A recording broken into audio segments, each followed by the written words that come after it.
Hello humans, I've missed you and I've missed making videos. And today is Yldin's Day, which is, Yldin is the Therilean monkey god of storytelling. And so I'm going to tell you the story of what Therilia is and why it has a monkey god of storytelling in his honor. And this will be the start of a project, I think, that might end up making videos all year long. So why don't I just tell you the story of Therilia, and I will sculpt a monkey, and we'll go from there. About, I don't know, 20,000 years ago, when I was a young, fresh high school dropout, I started hanging with the homeschoolers in Paonia, who were awesome people. And we spent a lot of time outdoors, and we went skinny dipping and had bonfires, and it was just really wholesome and a very nice change. We decided the land was a kingdom called Therilia, and we were the knighthood. I was Sir Darwin, and we had a queen, and we had a history, and we had a religion. The religion was initially based on the stories we could make up based around little figurines that Queen Kiara had found in a cigar box. But it grew. It grew from there. Oh, he doesn't look very happy. Let's make him more of a storyteller face.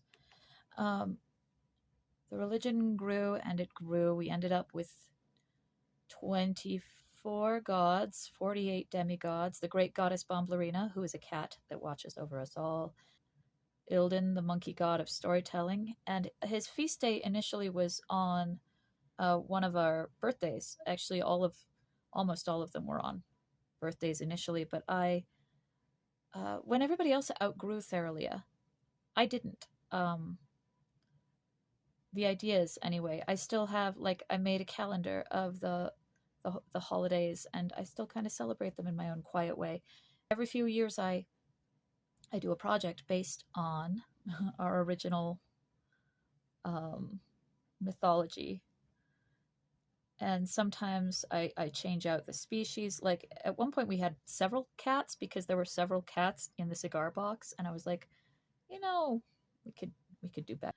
And I discovered that if the feast days were moved just a little bit in various directions, every 2 weeks there'd be a celebration. All of them, by the way, have a human form and an animal form, So, but I like sculpting animals better, and I like having them on my little shrine with my little calendar.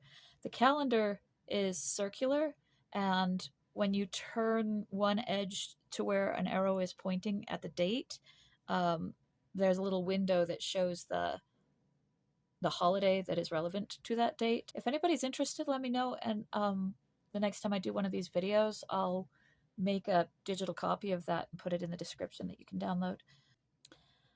But in the meantime, just making videos for their own sake is something I miss. I miss dreadfully. So that's why we're here. And one of the fun things, like, Therilia was engrossing and amazing, but we didn't write a lot of myths. And I've been thinking for years how fun it would be to expand the number of people who know about Therilia. And there were, all told, 5 that were, 10 technically, 5 that were there year round, and then people who visited. Yeah, I would like to put the energy out there that says,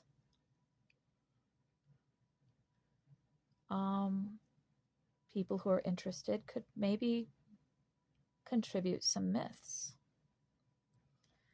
Now, Yldin, whose feast day this is the monkey god of storytelling. As I mentioned, all monkeys are sacred to Yldin. This one's obviously he's a little generic here, but I've sculpted him as a tamarin.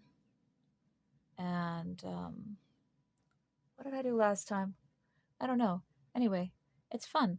I will put him on my altar when he's done, and he will sit there in the 2 weeks leading up to his feast day and tell tells stories, and I love having a storytelling god in the beginning of the year. It's a good time to take stock and be like, what stories do we tell ourselves about what's happening next? If there's any of you watching, thank you. I salute you. You know what I'll do is I'll take a mold off of him and do some resin pours. Stick our little cerulean gods in my Etsy shop, and you can buy one if you want it. Ceruleanism as a religion refuses to be taken seriously.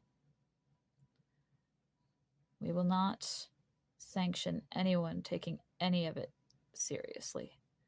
It is born of imagination, joy, and the games that only children and improv artists indulge in. I know he doesn't have a lot of detail going on, but he's got a lot of personality. I might futz with him a bit later, but this is about the level of detail on the figurines that we initially found. So this is a canonically correct sort of sculpture. Yeah. Wait, I might give him a little more 3D-ness to his little face later. In fact, I might bake it and then give him some more details with the carving knife. I'll show you on Insta. That'll be fun. And in the meantime, thank you for coming. Leave a message at the beep.